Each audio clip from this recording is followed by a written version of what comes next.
now.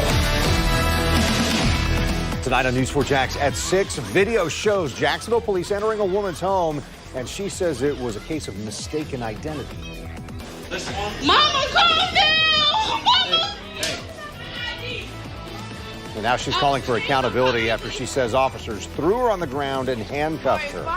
This woman tells the News 4 Jax I-Team that police questioned and released her after realizing they had the wrong person. News 4 Jax I-Team reporter Tarek Miners here in the studio with more on the incident that was all caught on cell phone video. Tarek? Well, Christy Jackson's 4-year-old grandson, her 2 daughters, they were also inside that apartment off Moncrief Road when JSO officers went to her house looking for a female suspect. Jackson says within just a few seconds of knocking on her door, police were inside of her house, forcing her into handcuffs. What's going on? What's going on? What's going on? What's going on? Can somebody please help me? Please! Oh my God! It's absolute mayhem inside Christy Jackson's house just after midnight on Thursday, after Jackson says sheriff's officers forced their way inside her apartment without a warrant, taking her down to her kitchen floor with force. They literally slumped me on the ground. I was on the ground. One officer kicked me in my side, in my right side, kneed me in my right side as I was on the ground. Jackson says it all started with a knock on the door, with JSO officers asking her if she was Mrs. Cooper. Jackson says she told the officer she wasn't Mrs. Cooper 2 times. She says then she tried to shut her front door. I got ready to close the door. It was stopped by Officer Foot, and then all the other officers bum rushed right through here. What's going on, officer? Can you talk to me? Can you talk to me, please? At one point during the scuffle, a JSO officer is heard saying, "We're trying to figure out what's going on as well." Jackson is heard asking members of her family to run and get her photo identification. Find Mama purse. What's going on? If you get her ID and verify that she lives in this apartment, it would help. She lives here, officer.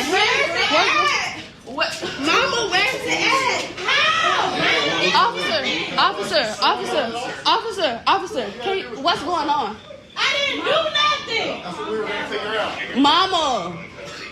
Go get my ID, please. What's going on? Officer, can you please tell me what's going on? I need her ID. That's all I need. Jackson says JSO officers took her out of her house in handcuffs and placed her in the back of a squad car where they questioned her. She says officers didn't read her rights or tell her why she was being detained.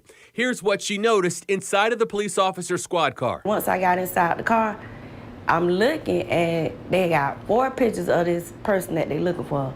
And out of all 4 pictures, we don't look skin color not alike, hair color not alike. Hers is more red, mine is more orange. Jackson says 30 minutes later, police let her go and told her it was a case of mistaken identity because of her hair color. She says one JSO officer said he was sorry, but she says her family is still traumatized by what happened in their own home. But they stop it. They stop brutalizing people like they're doing. Communicate with people instead of being the first thing you want to do is put your hands on them and slam them on the ground and hurt them all up. We had a lot of questions. News 4 Jax asked the sheriff's office, so what happened in that video? We asked specifically, what was Sheriff T.K. Waters' response after viewing that video? We also asked for an interview with the sheriff. The sheriff declined the interview. A spokesperson for the sheriff's office responded saying that this incident is now being administratively reviewed. Therefore, we are unable to comment on the incident while that review is ongoing. We will have more on this developing story in the coming days. Mary?